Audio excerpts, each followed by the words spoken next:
இப்போ பார்த்தீங்கன்னா, இது உள்ள செஞ்சி வந்து இங்கேருந்து ஒரு 15 கிலோமீட்டர் வெளியில இருக்கு. ம். அங்கேருந்து இங்கே நைட் ஆனா நெறைய பேர் பிரசவ வலி அது மாதிரிலாம் இருக்காங்க.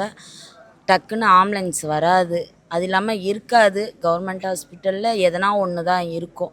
இப்போ பார்த்தீங்கன்னா, அத இதுபடுத்தி தான் நாங்க வந்து ஆம்புலன்ஸ் குடுத்துருக்கோம். நெறைய பேருக்கு வந்து இங்க யூஸ்ஃபுல்லா இருக்கும். கிராமத்துலலாம் வந்து இத பத்தி அதிகமா தெரியாது.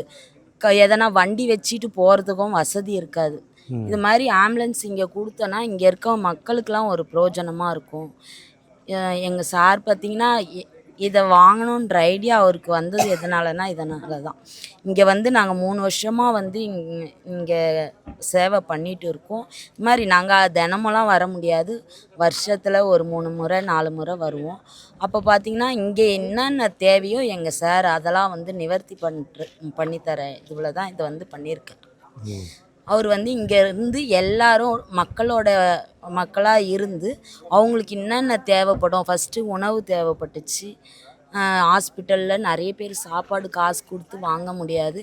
அதனால பார்த்தீங்கன்னா, இப்போ மதிய உணவு எடுத்துட்டு போயிட்டு, இங்கேருந்து 11:30 மணிக்கெல்லாம் பார்சல் பண்ணி ம். எடுத்துட்டு போயிட்டு குடுத்துடுவாங்க. சாப்பாடு நெறைய பேருக்கு அது யூஸ்ஃபுல்லா இருக்கு. ஏன்னா நெறைய பேர் வாங்கி சாப்பிட முடியாது. ம். அதனால பொட்டலம் கட்டி அது 12 மணிக்குள்ளலாம் அங்க வந்து எடுத்துட்டு போய் குடுத்துடணும்.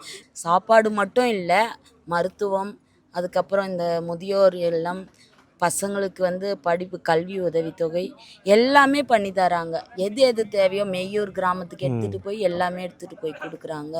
இது மாரி வசதி வாய்ப்பு எந்த இதுவுலுமே நான் கேள்விப்பட்டதில்ல. இதான் ஃபர்ஸ்ட் டைம். இந்த 5 வருஷம் நாங்க வந்து இதில ஒரு நிர்வாகியா இருக்கறது எங்களுக்கு ரொம்ப பெருமையா இருக்கு. ஏன்னா, இதெல்லாம் வந்து ஒரு கனவு மாரியே எங்களுக்கு இருக்கு. இதெல்லாம் நாங்க நடக்குமான்னு நெனச்சதில்ல. இந்த லைஃப்ல இது ஒரு பெரிய புண்ணியம் மாரி நாங்க நெனைக்கிறோம்.